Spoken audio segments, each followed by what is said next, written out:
ধেমাজি জিলা আদালতত এটা বৰ সেন্সেশন থকা বৰ এটা অনুভূতি সম্পন্ন গোচৰ নন্দিতা শইকীয়াৰ হত্যাৰ গোচৰত আজি মাননীয় আদালতে ৰায়দান কৰাৰ দিন ধাৰ্য আছিল আৰু আজি ৰায়দান কৰা গোচৰৰ ঘটনাক্ৰম আছিল এনে ধৰণৰ 21/8/2021 তাৰিখে মৰিধল কলেজৰ হিন্দী বিভাগত সেমিষ্টাৰৰ পৰীক্ষা দিবলৈ অহা দুগৰাকী ছাত্ৰী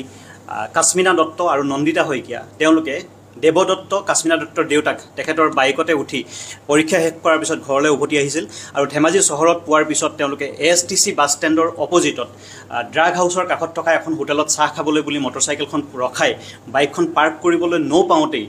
মৰিধল কলেজৰ লাইব্ৰেৰীত কৰ্ম কৰা এজন ৰিণ্টু শৰ্মা নামৰ ব্যক্তিয়ে পূৰ্ব পৰিকল্পিতভাৱে হাতত লৈ অহা এখন খামটি দাৰে প্ৰথমতে দেৱদত্তৰ মূৰত আৰু হাতত আঘাত কৰে তাৰ পিছতে দেৱদত্তক আঘাত কৰোঁতে কাশ্মিনা দত্ত তেওঁৰ কন্যা যেতিয়া আগবাঢ়ি আহে কন্যাকো তেওঁ মূৰত আঘাত কৰে তাৰ পিছতে নন্দিতা শইকীয়াক তেওঁ মূৰত ওপৰি ৩-৪ ঘাপ মৰাৰ পিছত নন্দিতা শইকীয়াই কাটৰভাৱে অনুৰোধ কৰিছিল যে মোক নামাৰিব মোক নাকাটিব তাৰ পিছতো তেওঁ ৰৈ নাথাকি তেওঁৰ শৰীৰৰ বিভিন্ন অংশত আঘাত কৰাৰ পিছতে দাখন লৈ ধেমাজি তিনিআলিৰ পাছনি গলিৰ ফালে দৌৰ মাৰি এডোখৰ বাঁহৰ তলত তেওঁ আশ্ৰয় লয় আৰু পৰৱৰ্তী সময়ত ৰাইজ আৰু পুলিচ প্ৰশাসনৰ সহযোগত তেওঁ কৰায়ত্ব কৰে আৰু অন্য হাতেদি এই জখমী তিনিজনক 108ৰ যোগেদি ধেমাজি চিভিল হস্পিটেললৈ প্ৰেৰণ কৰা হয় যদিও নন্দিতা শইকীয়াৰ অৱস্থা খুব জটিল হোৱাৰ বাবে তেওঁ উন্নত চিকিৎসাৰ বাবে ধেমাজিলৈ ডিব্ৰুগড়লৈ প্ৰেৰণ কৰে আৰু ডিব্ৰুগড়ৰ ব্ৰহ্মপুত্ৰ ডায়াগনষ্টিক হস্পিটেলত তেওঁক এডমিট কৰাৰ পিছত প্ৰথম দিনাৰ পৰাই তেওঁ কমা অৱস্থাত থাকি 25/8/2021 তাৰিখে দিনৰ 1 মান বজাত শেষ নিশ্বাস ত্যাগ কৰে আনহাতে ধেমাজি থানাত দেৱদত্তই দাখিল কৰা এজাহাৰৰ ভিত্তিত তেতিয়াৰ OC হিতেশ কুমাৰ শৰ্মা আৰু SI নেকিব আহমেদে গোচৰটোৰ তদন্ত সমাপ্ত কৰি সৰ্বমুঠ 42 জনৰ সাক্ষ্য গ্ৰহণ কৰি মাননীয় আদালতত চাৰ্জশ্বিট দাখিল কৰে আৰু মাননীয় আদালতে তাৰে 41 জনৰ সাক্ষ্য গ্ৰহণ কৰি আজি গোচৰটোৰ কল্যাণজিৎ শইকীয়াৰ আদালতে অনাৰেবল সেশন এণ্ড ডিষ্ট্ৰিক্ট জাজ কল্যাণজিৎ শইকীয়াৰ আদালতে আজি গোচৰটো চূড়ান্ত ৰায়দান কৰিছে আৰু আজি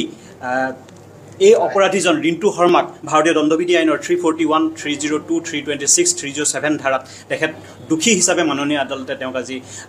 সাব্যস্ত কৰিছে আৰু কাইলৰ দিনটো অৰ্থাৎ 21/8/2025 তাৰিখে তেখেতক কি শাস্তি প্ৰদান কৰিব সেইটো মাননীয় আদালতে কাইলৈৰ বাবে দিন ধাৰ্য কৰিছে এইটো সেন্টেন্স হিয়াৰিং বুলি ৰখা হৈছে মানে যেটো দিনত তেখেতৰ মৃত্যু হৈছিল সেই দিনটোতে আপোনালোকে যেটো ঘটনাটো 21/8/2021 তাৰিখত ঘটনা ঘটিছিল আৰু 21/8/2025 কাইলৈ 4 বছৰ সম্পূৰ্ণ হ'ব আৰু কাইলৰ দিনটোতে আমি ন্যায় পাম বুলি আশা ৰাখিছোঁ ধেমাজি জিলা আদালতত এটা বৰ সেন্সেশন থকা বৰ এটা অনুভূতি সম্পন্ন গোচৰ নন্দিতা শইকীয়াৰ হত্যাৰ গোচৰত আজি মাননীয় আদালতে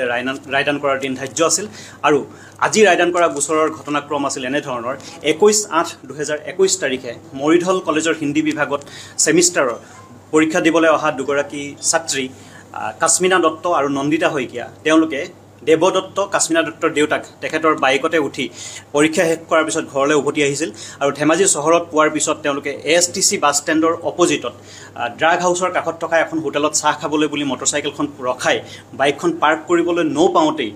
মৰিধল কলেজৰ লাইব্ৰেৰীত কৰ্ম কৰা এজন ৰিণ্টু শৰ্মা নামৰ ব্যক্তিয়ে পূৰ্ব পৰিকল্পিতভাৱে হাতত লৈ অহা এখন খামটি দাৰে প্ৰথমতে দেৱদত্তৰ মূৰত আৰু হাতত আঘাত কৰে তাৰ পিছতে দেৱদত্তক আঘাত কৰোঁতে কাশ্মিনা দত্ত তেওঁৰ কন্যা যেতিয়া আগবাঢ়ি আহে কন্যাকো তেওঁ মূৰত আঘাত কৰে তাৰ পিছতে নন্দিতা শইকীয়াক তেওঁ মূৰত ওপৰি ৩-৪ ঘাপ মৰাৰ পিছত নন্দিতা শইকীয়াই কাটৰভাৱে অনুৰোধ কৰিছিল যে মোক নামাৰিব মোক নাকাটিব তাৰ পিছতো তেওঁ ৰৈ নাথাকি তেওঁৰ শৰীৰৰ বিভিন্ন অংশত আঘাত কৰাৰ পিছতে দাখন লৈ ধেমাজি তিনিআলিৰ পাছনি গলিৰ ফালে দৌৰ মাৰি এডোখৰ বাঁহৰ তলত তেওঁ আশ্ৰয় লয় আৰু পৰৱৰ্তী সময়ত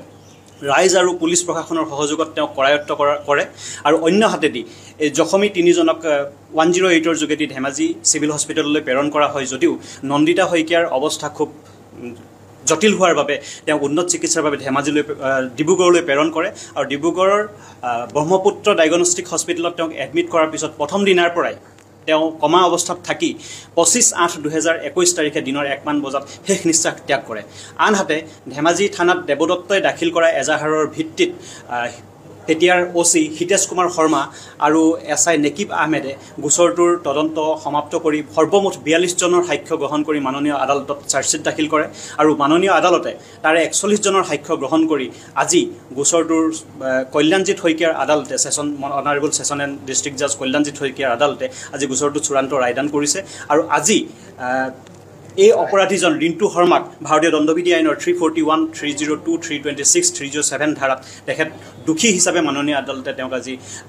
সাব্যস্ত কৰিছে আৰু কাইলৈৰ দিনটো অৰ্থাৎ 21/8/2025 তাৰিখে তেখেতক কি শাস্তি প্ৰদান কৰিব সেইটো মাননীয় আদালতে কাইলৈৰ বাবে দিন ধাৰ্য কৰিছে। এইটো চেণ্টেন্স হিয়াৰিং বুলি ৰখা হৈছে। তাৰমানে যিটো দিনত তেখেতৰ মৃত্যু হৈছিলে সেই দিনটোতে আপোনালোকে হয় 21/8/2021 তাৰিখত ঘটনা ঘটিছিল আৰু 21/8/2025 কাইলৈ 4 বছৰ সম্পূৰ্ণ হ'ব আৰু কাইলৈৰ দিনটোতে আমি ন্যায় পাম বুলি আশা ৰাখিছোঁ।